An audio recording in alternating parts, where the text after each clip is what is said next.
राष्ट्रीय राजधानी होने के नाते दिल्ली विभिन्न आपदाओं के प्रति अत्यधिक संवेदनशील है।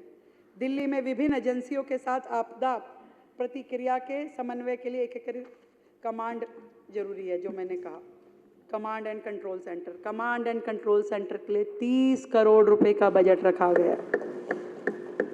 बहुत ज़रूरी चीज़ है दिल्ली में एक ऐसा होना, ताकि किसी भी समय एक ही छत के नीचे हमें समस्या का संज्ञान मिल जाए। पहले की सरकारों की आदत थी, कभी स्थानीय निकाय को उसका शेयर देती नहीं थी, विशेष रूप से जो पिछले 10 साल में आई। एमसीडी में हम लोग भी रहे, रोते रहते थे, पीटते रहते थे, भैया दो। कैसे कूड़ा उठेगा, कैसे काम होगा, कैसे नालियां साफ होगी, कैसे सड़कें रिपेयर होगी, जब आप स्थानीय निकाय को उसका शेयर दोगे ही नहीं। ये मानसिकता थी उनकी, सब अपने हाथ में रख लो, सब अपने हाथ में रख लो, कुछ नहीं देना। काउंसलरों को फंड नहीं मिलता था, इस चक्कर में कभी मिला नहीं। मतलब नहीं, इनके लिए कोई मतलब नहीं है, वो किसी और पार्टी का, इनकी सरकार रही तो भी नहीं दिया, और जब हम लोग रहे तब तो दिया ही नहीं। परंतु दिल्ली में भारतीय जनता पार्टी की ये सरकार जो है, स्थानीय निकाय के निमित्त जो भी हमारा शेयर बनता है 6,897 करोड़, एक एक रुपया उन्हें देंगे, एक एक रुपया उनको देंगे। और मैंने तो सरकारी अधिकारियों को, दिल्ली नगर निगम से जुड़े हुए अफसरों को बुला के कह दिया है कि और चाहिए और भी ले लो, पर दिल्ली में कहीं भी कूड़ा पड़ा हुआ नजर नहीं आना चाहिए। जो चाहिए वो लेके जाओ, जो सुविधा चाहिए, कर्मचारियों को तनख्वाह दो, हर एजेंसी की पेमेंट क्लियर करो, परंतु दिल्ली में कूड़ा नहीं पड़ा होना चाहिए, ये हमारी प्राथमिकता है। इसके लिए हम 6,897 करोड़ दिल्ली को उसका अपना शेयर देंगे। दिल्ली में एक बहुत इंपॉर्टेंट सेगमेंट है हमारे कोर्ट। ये कोर्ट सालों से बुरी अवस्थाओं में चल रहे हैं। कभी सरकारों ने इस मद पे पैसा खर्च नहीं किया कि कोर्ट बेहतर हो, वहाँ सुनवाई स्पीड अप हो, वहाँ का सिस्टम जो है अपडेटेड हो। परंतु दिल्ली की ये सरकार, अध्यक्ष महोदय, दिल्ली में मौजूदा 690 कोर्ट हॉल हैं, उसमें से 200 और कोर्ट रूम जोड़ के कोर्ट इंफ्रास्ट्रक्चर को बढ़ाने की हमारी योजना है। और शास्त्री पार्क, कड़कड़ डूमा, रोहिणी जैसे इन सब के लिए हमने 490 करोड़ रुपए का प्रावधान किया।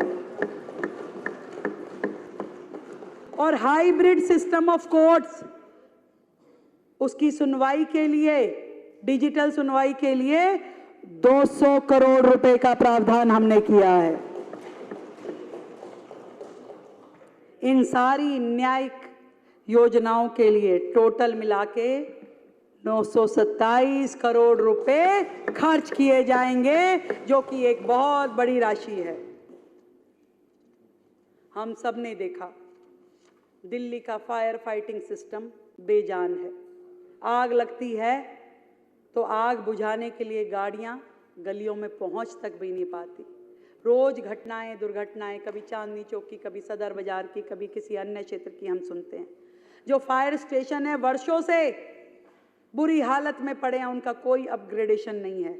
परंतु मैं आज इस हाउस को बताना चाहती हूं कि हमने 100 स्थानों पर छोटी दमकल गाड़ियों को तैनात करने का प्रस्ताव रखा है, ताकि वो छोटी छोटी गलियों में जा करके फायर फाइटिंग कर सकें, आग बुझा सकें, किसी के जान मान की हानि ना हो। ये काम हमारी दिल्ली की सरकार करेगी।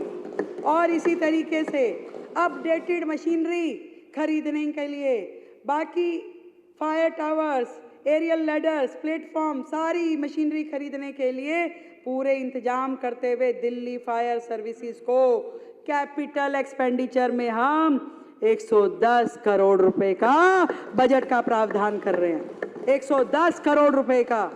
और ये भी बताना चाहूंगी कि दिल्ली फायर स्टेशन के जो मुख्यालय है कनॉट प्लेस में, जो वर्षों से बुरी हालत में पड़ा है, उसको नया बनाया जाएगा, अपडेटेड और ऐसा जो कि अंतर्राष्ट्रीय मानकों का फायर स्टेशन होगा।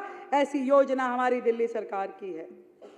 इस तरीके से मैं बताऊंगी कि दिल्ली फायर सर्विसेज के तहत पूंजीगत परियोजनाओं में हमने 125 करोड़ रुपए का प्रावधान किया। होम गार्ड वॉलंटियर एक बहुत बड़ा विषय है दिल्ली सरकार के लिए। इसकी अधिकृत संख्या जो है वो 10,285 से बढ़कर 25,000 करने का प्रस्ताव किया गया।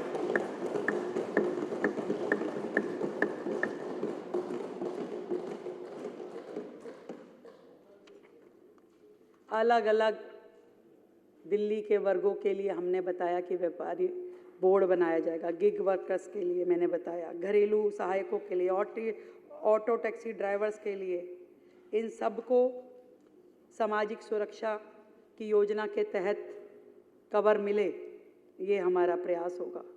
कामगारों का शोषण करने वाले व्यक्ति और एजेंसियां जो उनका शोषण करती है, उस शोषण पे रोक लगे। हमारी सरकार अनौपचारिक क्षेत्रों में कामगारों के लिए कल्याण बोर्ड को स्थापित करके उसके लिए हमने 10 करोड़ रुपए का प्रावधान किया।